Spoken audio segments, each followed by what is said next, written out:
Welcome back.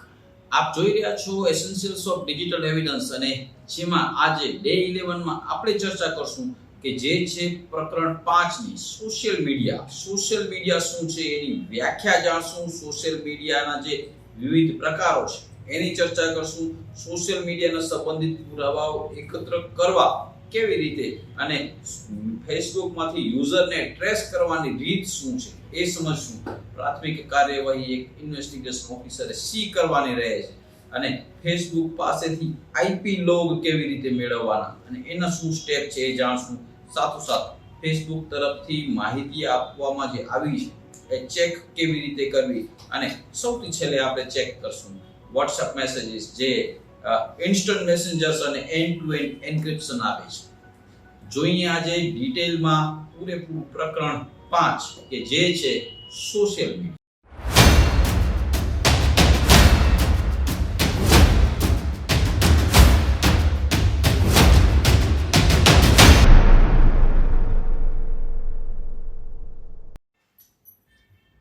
Welcome back to essentials of digital evidence અને એમાં આપણે અત્યાર સુધી પ્રકરણ 1 થી 4 ની ચર્ચાઓ કરી. 10 દિવસમાં તમે જે શીખ્યા એ થી આગળ વધીએ તો આજે ડે 11 માં આપણે જોશું પ્રકરણ 5 જે છે સોશિયલ મીડિયા.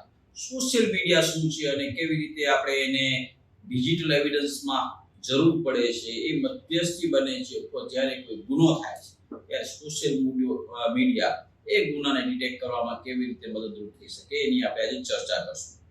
આ પ્રકરણનો ઉદ્દેશ્ય શું છે તમને સૌપ્રથમ એ દર્શાવી દઉં તો પ્રકરણનો જે ઉદ્દેશ્ય છે એ સોશિયલ મીડિયામાંથી પુરાવા એકત્ર કરતી વખતે જે તકેદારીઓ રાખવાની છે એ તકેદારીઓની ચર્ચા કરે છે.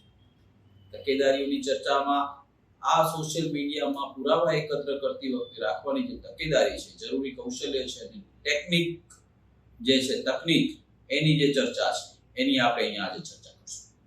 સાથોસાથ જાણશું કે સોશિયલ મીડિયાની વ્યાખ્યા શું છે. સૌપ્રથમ તમને હું આ પ્રકરણમાં વ્યાખ્યા આપી દઉં કે સોશિયલ મીડિયાની વ્યાખ્યા શું છે. તો સોશિયલ મીડિયા એવા પ્રકારની ઇન્ટરનેટ એપ્લિકેશનો માટે જેનરિક ટર્મ છે કે જે ઓનલાઈન યુઝર્સને માહિતી અપલોડ કરવા, શેર કરવા અથવા ચર્ચા કરવા કે અપલોડ થયેલી માહિતી પર કમેન્ટ કરવા વગેરે જેવી સુવિધાઓ પૂરી પાડે છે. અને સમાજની મોટી સંખ્યામાં લોકો વિવિધ પ્રકારના સોશિયલ મીડિયા પ્લેટફોર્મ જેવા કે ફેસબુક, ટ્વિટર જેવા અલગ અલગ પ્રકારના માધ્યમ, WhatsApp છે કે LinkedIn છે કે Instagram છે, આ મેસેન્જરોના માધ્યમથી એકબીજાની સંપર્કમાં રહે છે અને માહિતી આપલે કે આ તમામ માધ્યમો સોશિયલ મીડિયા કહેવામાં આવે છે. એટલે કે સોશિયલ મીડિયાનો માધ્યમ અથવા તો વિસ્તાર એ કોઈ મર્યાદિત નથી, એ અમર્યાદિત છે. જેમ કે શરૂઆત જ્યારે થઈ વર્ષ 2000 કે 2002 ની સાલમાં એક ઓર્કુટ નામની સોશિયલ પ્લેટફોર્મ સાઇટ હતી જે અત્યારે નથી દેખાતી. ઇન્ડિયા ટાઈમ્સ ની પણ એક મેસેન્જર સાઇટ હતી, MSN હતી, ઘણી બધી વેબસાઇટો હતી અને છે. પરંતુ જે માર્કેટમાં લાઈવ હોય છે, વધારે પડતી જીવંત હોય છે, વધારે જે લોકો સાથે કનેક્ટેડ રહે છે એવી ફેસબુક, WhatsApp એની આપણે જનરલી ચર્ચા કરતા હોઈએ છીએ.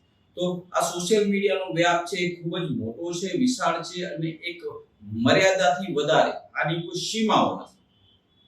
તો આ બધાને સોશિયલ મીડિયા કહેવામાં આવે છે કે સોશિયલ મીડિયાના વિવિધ પ્રકારો છે. વિવિધ પ્રકારોમાં જે સોશિયલ મીડિયાના ઘણા બધા પ્રકારો છે એમાંથી હું પહેલું જે પ્રકાર તમને દર્શાવી દઉં એ છે ફેસબુક. ફેસબુક એક પ્રખ્યાત સોશિયલ નેટવર્કિંગ વેબસાઇટ છે કે જેના પર કોઈ વ્યક્તિ પોતાનું નામ, નંબર, ઈમેલ આઈડી વગેરે વિગત આપીને પોતાનું નામ એટલે કે આઈડી રજીસ્ટર કરાવે છે. ત્યારબાદ આવા રજીસ્ટર થયેલા યુઝર્સને પ્રોફાઇલ બનાવવી, ફોટાઓ અને વિડીયો અપલોડ કરવા અને સંદેશાઓ મોકલવા જેવી સુવિધાઓ મેળવી શકે છે. આ સિવાયની બીજી એક સોશિયલ મીડિયાની વેબસાઇટ છે LinkedIn. LinkedIn એક એવી સોશિયલ વેબસાઇટ છે જે ખાસ કરીને વ્યવસાય કે સમુદાય વ્યવસાયિકો માટે બનાવવામાં આવી છે. આનો મુખ્ય હેતુ આ મીડિયા પર રજીસ્ટર થયેલા યુઝર્સને પ્રોફેશનલ્સ સાથે જોડી એની ઓળખાણ કરાવી, સંપર્ક કરાવી આપવાનું કામ કરે છે. રેગ્યુલરલી જે તમે તમારા મોબાઈલમાં કદાચ વાપરતા જ હશો એવી એક સોશિયલ મીડિયા છે WhatsApp. સંદેશાની આપ-લે કરવા માટેની એપ્લિકેશન છે જે એકબીજાની જોડે વાત કરવાની, માહિતીની આપ-લે કરવાની, માહિતી અપલોડ કરવાની, વોઇસ કોલિંગ તથા વિડિયો ચેટ જેવી સુવિધાઓ પૂરી પાડે છે. એ છે WhatsApp. આ સિવાયની એક એપ છે ઇન્સ્ટાગ્રામ. એ એવા પ્રકારનું સોશિયલ નેટવર્કિંગ પ્લેટફોર્મ છે કે જેના ફોટાઓ અને વિડીયો અપલોડ શેર કરવાની સુવિધા પૂરી પાડે છે. ટ્વિટર મફત માઇક્રો બ્લોગિંગ થી સુવિધા પૂરી પાડે છે. તે રજીસ્ટર થયેલા સભ્યોને ટ્વીટ કરવાની તથા એકબીજાને ફોલો કરવાની સુવિધા આપે છે. એટલે દુનિયા ખૂબ ટૂંકી અને સૂક્ષ્મ બની રહી છે. તમે સીધા સંપર્કમાં આવી રહ્યો છો. આનું એક મહત્વનું કારણ એ છે અને જવાબદાર પરિબળ તે હોય તો એ છે સોશિયલ મીડિયા. સોશિયલ મીડિયાના સંબંધિત પુરાવાઓ એકત્રિત કરવા માટેની શું પ્રક્રિયા છે? તો આપણે જોઈએ કે સોશિયલ મીડિયા સંબંધિત પુરાવા એકત્રિત કરવા માટે વિવિધ પ્રકારના સોશિયલ મીડિયા હોઈ શકે અને તેમનાથી પુરાવા એકત્ર કરવા માટે લેવામાં આવતા પગલાઓ પણ અલગ અલગ હોય છે. સોશિયલ મીડિયા વેબસાઇટ્સ પરથી કન્ટેન્ટ ડાઉનલોડ કરવા માટે અગાઉના ચેપ્ટરોમાં દર્શાવેલ કાર્યરીતિ અપનાવી જોઈએ. પરંતુ સોશિયલ મીડિયા બાબતની મોટાભાગની તપાસોમાં સર્વપ્રથમ આઈપી એડ્રેસને ટ્રેસ કરી યુઝરને ઓળખવાની. આજે આઈપી એડ્રેસની આપણે આગળ ચર્ચા કરી હતી કે internet protocol address, IP address શું છે, એની ચર્ચા શું છે ને એના વિશે જો સમજવું હોય તો આ 1 થી 10 સુધીના મારા ડેના એપિસોડ જોઈ જજો, ખ્યાલ આવી જશે. આઈપી એડ્રેસ ટ્રેસ કરી યુઝરને ઓળખવાની જરૂરિયાત રહે છે, જેથી અનુગામી ભાગમાં ફેસબુકમાંથી યુઝર ટ્રેસ કરવાની રીત વિગતવાર દર્શાવવામાં આવી છે. ફેસબુકમાંથી યુઝર ટ્રેસ કરવાની રીત શું છે? તો પ્રાથમિક જે કાર્યવાહી છે એ facebook.com નું પેજ ખોલવાનું છે અને એની અંદર લોગિન થવાનું છે. લોગિન થયા બાદ ફરિયાદી દ્વારા જણાવેલ વિવાદિત એકાઉન્ટને ઓળખવાનું છે. વિવાદિત એકાઉન્ટ આઈડી જો યુનિક નામનું હશે તો તુરંત જ મળી જશે, પરંતુ જો કોમન નામ હશે તો શોધવું મુશ્કેલ પડશે. દાખલા તરીકે રમેશ પટેલ નામના મોટી માત્રામાં યુઝર હશે, એટલે તમારે એને ઓળખવું કે ફરિયાદી કે જે વિવાદિત કન્ટેન્ટ, વિવાદિત યુનિક આઈડી છે એ જો રમેશ પટેલ નામ છે દાખલા તરીકે, તો રમેશ પટેલ તો દુનિયામાં ઘણા બધા હોય, તો એને શોધવું સરળ નથી. એટલે યુનિક હશે તો સરળતાથી મળશે, નહીંતર જો એક કરતા વધારે આઈડી એવા હશે તો તમારે એને વેરિફિકેશન કરવું પડશે. એટલે ફરિયાદી કે જે અરજદાર હોય એને પ્રથમ વિવાદિત એકાઉન્ટની લિંક માટે પૂછવું. અરજદાર પાસેથી વિવાદિત એકાઉન્ટના નામ દ્વારા અથવા તો તેને આવેલા મેસેજના સ્ક્રીનશોટ પરથી પણ ઓળખી શકાશે. બ્રાઉઝર એટલે કે યુઆરએલ માં જઈ વિવાદિત એકાઉન્ટના યુઆરએલ ને કોપી કરવું. દરેક ફેસબુક આઈડી નો એક ન્યુમેરિકલ આઈડી નંબર હોય છે જે બે રીતે શોધી શકાશે. ફેસબુક નો જે ન્યુમેરિકલ આઈડી છે એ બે રીતે શોધી શકાશે. જે પહેલી રીત છે કે વિવાદિત એકાઉન્ટ આઈડી ના પ્રોફાઇલ ફોટો પર ક્લિક કરવાથી ઉપર યુઆરએલ માંથી મેળવી શકાશે અને નીચે બતાવ્યા મુજબ પ્રોફાઇલ ફોટો ઉપર ક્લિક કરવાથી તે મુજબની યુઆરએલ દેખાશે, જેના અંતમાં પૂર્ણ વિરામ એટલે કે ડોટ અને એન્ડ ની વચ્ચેનો આંકડાને યુનિક ન્યુમેરિકલ આઈડી નંબર કહે છે.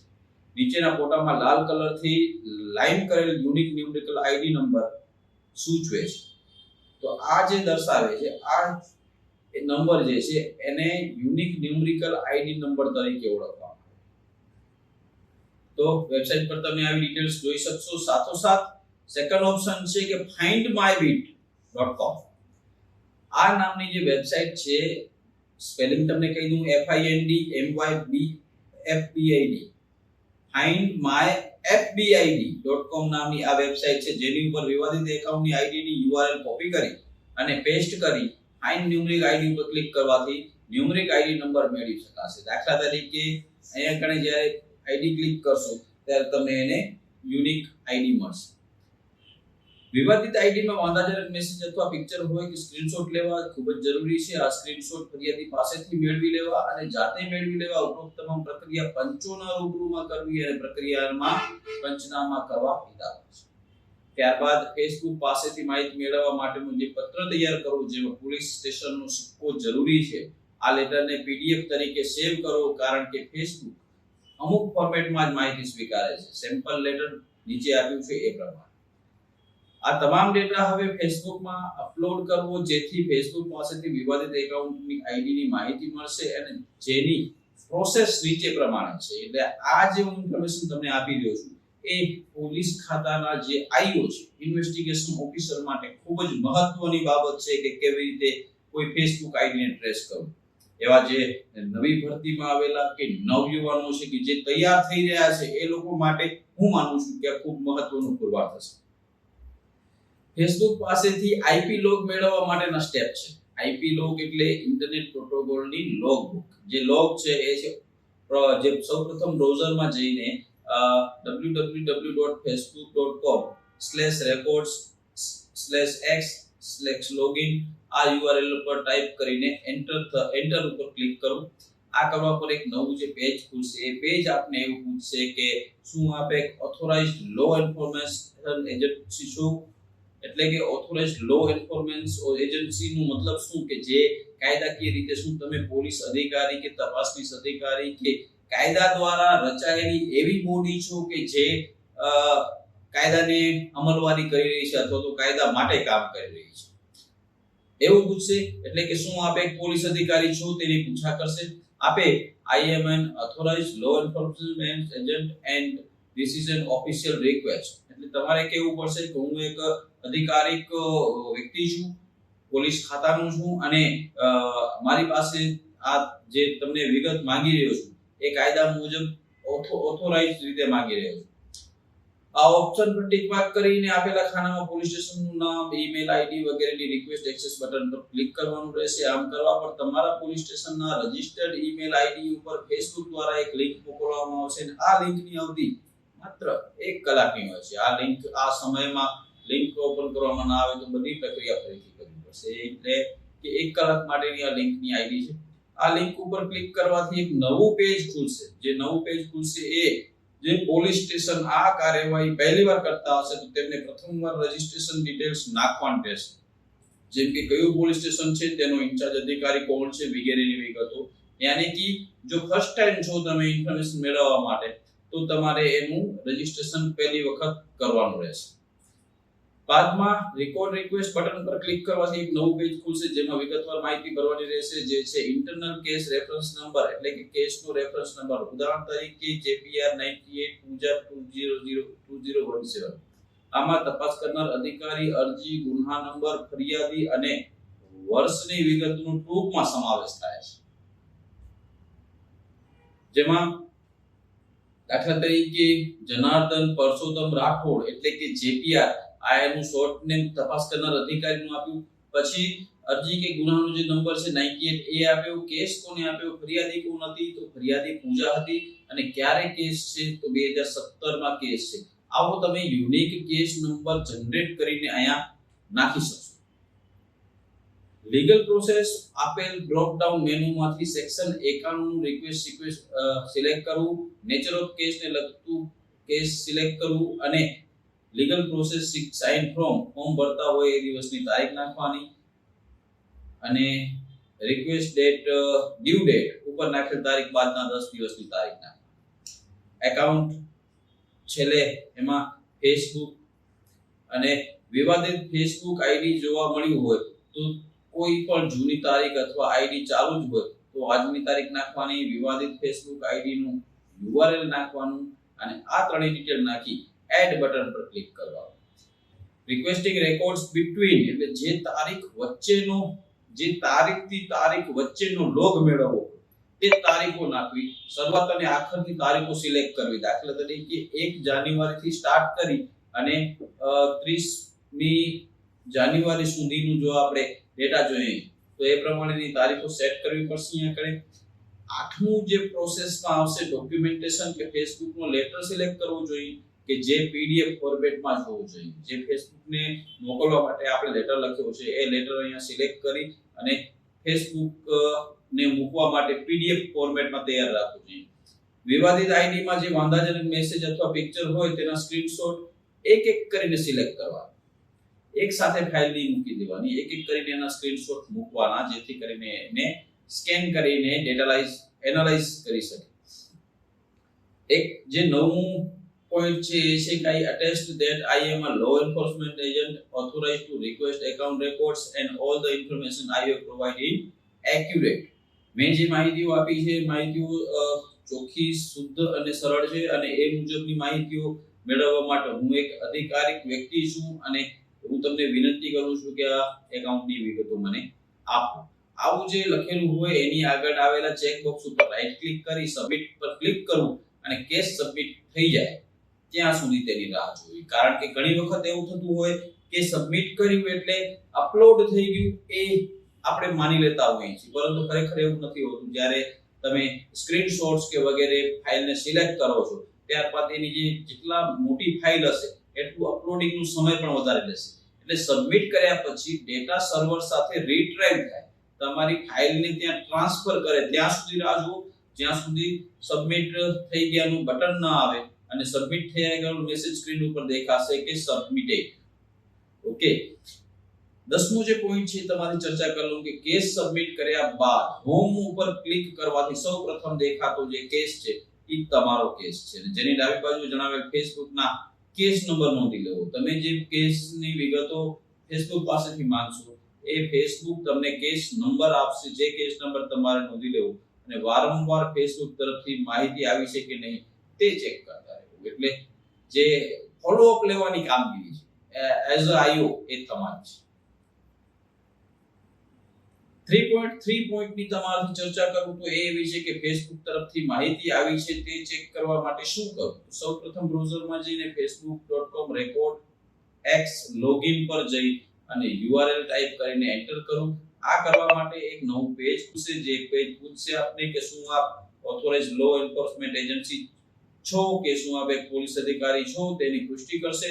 આપે I am an authorized law enforcement agent and this is an official request option ઉપર ક્લિક કરી ટિક માર્ક કરીને આપેલા ખાનામાં આપના પોલીસ સ્ટેશનનું ઈમેલ આઈડી એન્ટર કરીને રિક્વેસ્ટ એક્સેસ બટન પર ક્લિક કરવાનું રહેશે. આમ કરવા પર તમારા પોલીસ સ્ટેશનના રજિસ્ટર્ડ ઈમેલ આઈડી ઉપર ફેસબુક દ્વારા એક લિંક મોકલવામાં આવશે, જેની અવધિ 1 કલાકની રહેશે. આ લિંક ઉપર ક્લિક કરવાથી એક નવું પેજ ખુલશે. હોમ ઉપર ક્લિક કરવાથી તમારા કેસનું સ્ટેટસ જાણી શકાશે. જો સ્ટેટસમાં ઓપન બતાવે છે તો ફેસબુક તરફથી પ્રોસેસ હજુ પેન્ડિંગ છે તેવું સમજવું. જો સ્ટેટસમાં રિજેક્ટ બતાવે છે તો ફેસબુક તરફથી પ્રોસેસ રિજેક્ટ થઈ છે તેમ સમજવું. અને જો સ્ટેટસ રિસોલ્વડ બતાવે છે તો ફેસબુક તરફથી માહિતી આવી ગઈ છે તેવું સમજવું અને ડાઉનલોડ રેકોર્ડ PDF પર ક્લિક કરવું. આવું કરવાથી તમને ડેટાનું જે કાંઈ રેકોર્ડ છે મોકલાવેલી ફાઇલ છે PDF માં મળશે અને એની અંદર ડાઉનલોડ રેકોર્ડ PDF પર ક્લિક કરવાથી ફેસબુક દ્વારા મળેલ IP ની વિગત PDF ફાઇલ સેવ કરવાની રહેશે. આ ફાઇલમાં IP ની વિગત હોય છે અને તેમાં ઘણા IP લોગ હોઈ શકે. અમુક IP એડ્રેસ રિપીટ થતા હશે પણ તારીખ અને ટાઈમ જુદા હશે અને આ ફાઇલમાં દર્શાવેલ ટાઈમ એ UTC ફોર્મેટમાં હોય છે. એટલે કે UTC ટાઈમ આપેલો હશે જેને IST એટલે કે ઇન્ડિયન સ્ટાન્ડર્ડ ટાઈમમાં ફેરવવાનું રહેશે.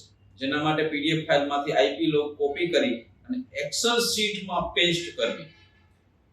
યુનિવર્સલ ટાઈમ કોઓર્ડિનેટ્સ જે છે સ્ટાન્ડર્ડ છે અને UTC છે અને જેને IST એટલે ઇન્ડિયન સ્ટાન્ડર્ડ ટાઈમમાં કન્વર્ટ કેવી રીતે કરવું એ પણ આપણે આગળ જોશું. પરંતુ અત્યારે જોઈએ કે એક્સેલ શીટમાં પેસ્ટ કરવાની વાત છે. જો કોલમમાં પેસ્ટ કર્યું હોય તો કોલમ સિલેક્ટ કરીને મેનુ બારમાં ડેટા ઓપ્શન પર ક્લિક કરી તેમાં રિમૂવ ડુપ્લિકેટ ઓપ્શન ઉપર ક્લિક કરો અને નવા ઓપન થયેલા પોપઅપ મેનુમાં દર્શાવેલ column A select rakhi okay ઉપર ક્લિક કરો. ડુપ્લિકેટ વેલ્યુ રિમૂવ થયા બાદ કોલમ યુનિક વેલ્યુ જ રહેશે અને કોલમ A માંથી IP એડ્રેસ સિવાય રો ડિલીટ કરવી. સૌપ્રથમ વાર IP એડ્રેસ લખ્યું હોય તેના ઉપરની રો સિલેક્ટ કરી અને રાઈટ ક્લિક કરીને ડિલીટ સિલેક્ટ કરવું અને ત્યારબાદ ડિલીટ પર સિલેક્ટ કરવાથી ઓપન થયેલ મેનુમાંથી શિફ્ટ સેલ અપ સિલેક્ટ કરી ઓકે બટન ઉપર ક્લિક કરવું. હવે જે કોલમ A છે એમાં રહેલ વેલ્યુ કે ડેટાને ચડતા ક્રમમાં ગોઠવવા અને કોલમ A સિલેક્ટ કરી અને ડેટા મેનુમાં જવું અને સોર્ટના નામનું સબ મેનુ બટનમાંથી A to Z સિલેક્ટ કરવું. એટલે આ જે સિક્વન્સ છે એ લાઈનમાં A to Z માં આવી જશે, જેમાં A B C પ્રમાણે A ના નામ સૌથી પહેલા આવશે અને જે Z ના એ છેલ્લે જશે. તમને મેં સ્ક્રીનશોટ અહીંયા મૂક્યું છે, જોઈ શકશો કેવી રીતે કરવાનું છે. જો ખ્યાલ ના આવે વધારે તો એક વખત, બે વખત, ત્રણ વખત જુદી જુદી પ્રેક્ટિસ કરવી ને આવું કરવાથી IP એડ્રેસ સિવાયની દરેક રો ની નીચે આવી જશે. આવી વધારાની દરેક રો સિલેક્ટ કરીને ડિલીટ મારી દેવી. કોલમ A માંથી ન્યુમેરિક IP એડ્રેસ અલગ કરવા ફેસબુક તરફથી આપવામાં આવેલ IP કઈ કંપનીના છે તે જાણવા માટે ગૂગલ પર what is my IP address કે IP2 location કે IP locator આવી વેબસાઈટ છે, સેમ્પલ વેબસાઈટના નામ આપ્યા છે. આવી વેબસાઇટ ખોલી ફેસબુકમાંથી આવેલ આઈપી સિલેક્ટ કરી તે ઉપર જણાવેલ વેબસાઇટમાં જઈ આ આઈપી કઈ સર્વિસ પ્રોવાઇડર કંપનીના છે તે જોઈ લેવું અને જેથી નીચે મુજબનું આઈપી લોકેશન તેમજ આઈએસપી ની વિગતો બતાવશે, જેમાં domain IP link bulk lookup જો કરવું હોય તો આ રીતે તમે બધા આઈપી એક સાથે નાખી શકશો. એ દર્શાવશે કે કયું આઈપી કયા દેશનું છે. જેમ કે અહીંયા આઈપી છે તો અહીંયા એની કન્ટ્રી છે અને આ એનું એએસએન છે, આ એનું આઈએસપી છે. દાખલા તરીકે પેલું આઈએસપી છે તો ભારતીય એરટેલ લિમિટેડ ASGPRS સર્વિસ, તો આ એક છે. એવી રીતે તમે જુદા જુદા જોઈ શકશો. ઉપરોક્ત આઈપીએસ એટલે કે સર્વિસ પ્રોવાઇડર એ આ આઈપી કોને ક્યારે વપરાશ માટે આપેલા છે તે જાણવા માટે સર્વિસ પ્રોવાઇડર કંપનીને સબસ્ક્રાઇબરને લેટર લખીને મોકલવાનું થાય છે, જેમાં performer for CTR SDR IME IP address માટે જે તે પોલીસ વિભાગનો જે નમૂનાનો પત્ર છે એ અહીંયા મૂક્યો છે. આપ જોઈ લેશો તો વધારે ખ્યાલ આવશે કે કેવી રીતે લખીને મૂકવાનું થાય છે. ઉપરોક્ત દર્શાવેલું જે લેટર છે એ લેટર તૈયાર કરવા માટે આઈપી એડ્રેસ તથા ફેસબુક તરફથી આવેલ આઈપી તથા આઈપી માં 053000 કલાક ઉમેરેલ ટાઈમ સાથે આઈપી જે કંપનીના હોય તે કંપનીને જે તે ઝોન અથવા ડીસીપી અથવા જિલ્લા પોલીસ અધિક્ષક મારફતે મોકલી આપવાનું. ઇન્ટરનેટ સર્વિસ પ્રોવાઇડર દ્વારા સબસ્ક્રાઇબરના મોબાઈલ નંબર સરનામા આપવામાં આવશે, જેના આધારે તપાસ કરનાર અમલદાર આગળની કાર્યવાહી કરી શકશે. એટલે મહત્વની કડી જે અહીંયા પોલીસ અધિકારીને આઈઓને પ્રાપ્ત થશે ને એ છે ઇન્ટરનેટ સર્વિસ પ્રોવાઇડર દ્વારા સબસ્ક્રાઇબરના મોબાઈલ નંબર અને સરનામા આપવામાં આવશે. ઉપરોક્ત પ્રક્રિયાની તપાસ કરનાર અમલદાર કેસ ડાયરીમાં એની નોંધ કરવાની રહે છે અને આ પ્રમાણે અન્ય સોશિયલ મીડિયામાંથી પણ આઈપી એડ્રેસની તપાસ કરી શકાય છે. ઇન્સ્ટન્ટ મેસેન્જર્સ અને એન્ડ ટુ એન્ડ એન્ક્રિપ્શન્સ જે WhatsApp વપરાશકર્તાઓ વચ્ચે સંદેશાને એન્ડ ટુ એન્ડ એન્ક્રિપ્શન પ્રોટોકોલથી સુરક્ષિત કરવામાં આવે છે, જેથી તૃતીય પક્ષો અને WhatsApp સર્વર તેમને વાંચી શકતા નથી અને સંદેશાઓ ફક્ત પ્રાપ્તકર્તા દ્વારા ડિક્રિપ્ટ કરી શકાય છે, જેથી WhatsApp ના સર્વરથી MLAT/LR દ્વારા ડેટા મેળવવાનું મુશ્કેલ હોય છે. પરંતુ IPDR ડેટાના આધારે ડિવાઇસથી ક્યારે WhatsApp મેસેજ પસાર કે રિસીવ થયા છે તે અંગેની તપાસ કરી શકાય છે. અત્યાર સુધી જોયું આપણે પ્રકરણ 4 જે હતું સોશિયલ મીડિયા ઉપર. હવે પછીનું પ્રકરણ કરશું 5 જેમાં ચર્ચા કરશું આપણે ડે 12 માં.